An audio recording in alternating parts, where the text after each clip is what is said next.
Envie d'entreprendre, volonté de réussir, regardez le Club Éco d'Objectifnews.tv avec la Banque Populaire Occitane.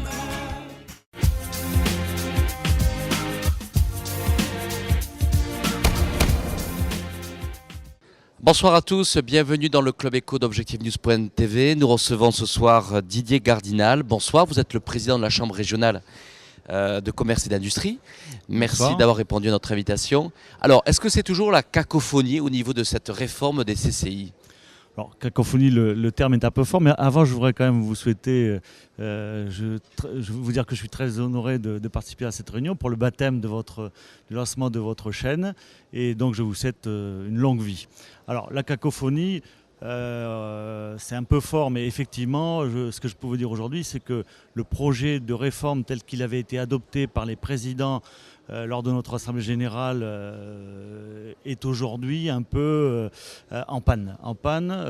Parce qu'un certain nombre de présidents s'y sont opposés, parce que la Chambre de Paris voulait un statut particulier, et puis parce que les métropoles, avec le projet Balladur, demandent aussi un statut particulier. Donc, quelque part, on ne sait pas trop ce qui va sortir de la loi qui sera votée peut-être au mois de janvier, tel que nous l'a annoncé Christine Lagarde. Alors, ce qui est sûr, Didier Gardinal, c'est qu'on vous a demandé de faire des économies au sein des chambres et qu'aujourd'hui, l'impact va se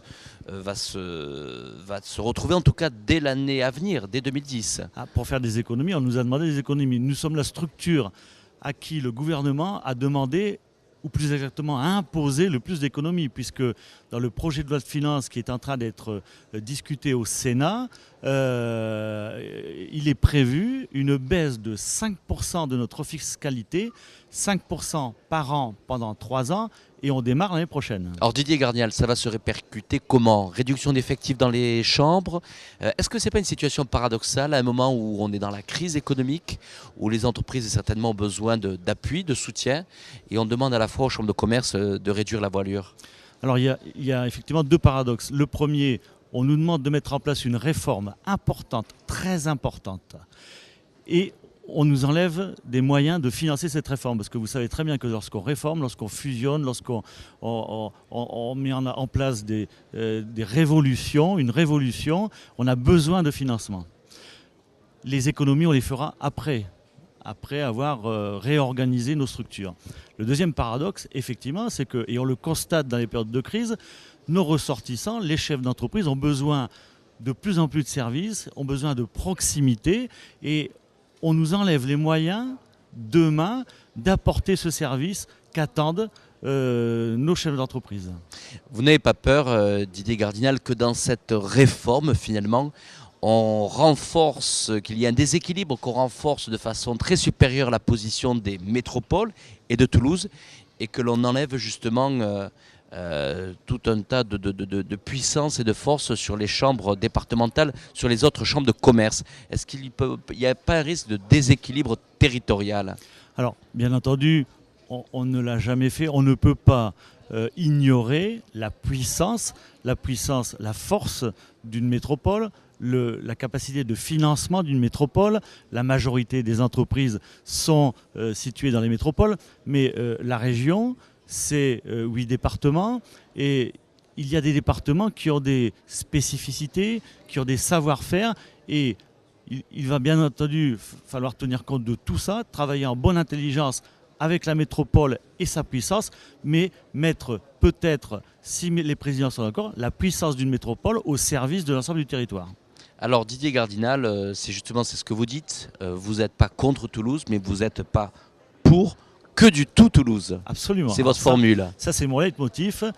Toulouse, oui, Toulouse, c'est 60-70% des finances, 70% des implantations, mais le reste du territoire a besoin de vivre. La désertification des autres départements, ce serait une catastrophe pour la région Midi-Pyrénées. Il y a des savoir-faire, il y a des compétences, il y a des hommes dans l'ensemble du département. Alors, Du tout Toulouse, non, mais une harmonie, une harmonisation, une mutualisation au service de l'ensemble des départements de Midi-Pyrénées et des entreprises de Midi-Pyrénées, oui. Alors, Didier Gardinal, quelles seront d'après vous les grandes actions qu'il faudra que la CRCI conserve comme leadership au niveau de la Chambre régionale des chambres de commerce et d'industrie? Est-ce que par exemple l'export n'est pas justement un des leitmotifs à poursuivre pour fédérer toutes les chambres autour?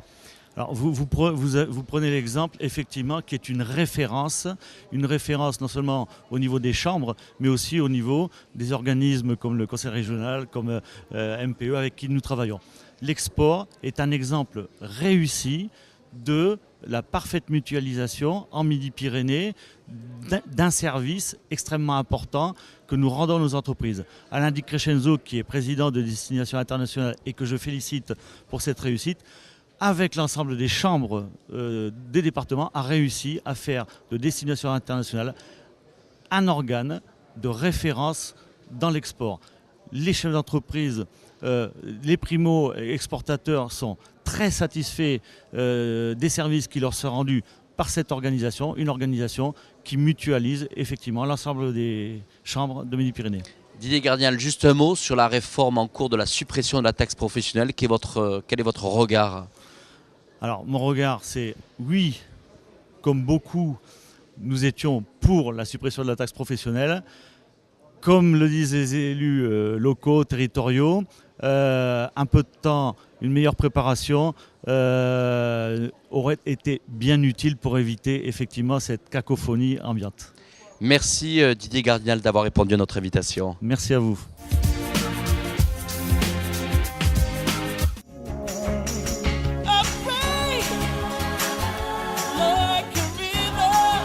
Envie d'entreprendre? Volonté de réussir? C'était le Club Éco d'Objectif News.tv avec la Banque Populaire Occitane.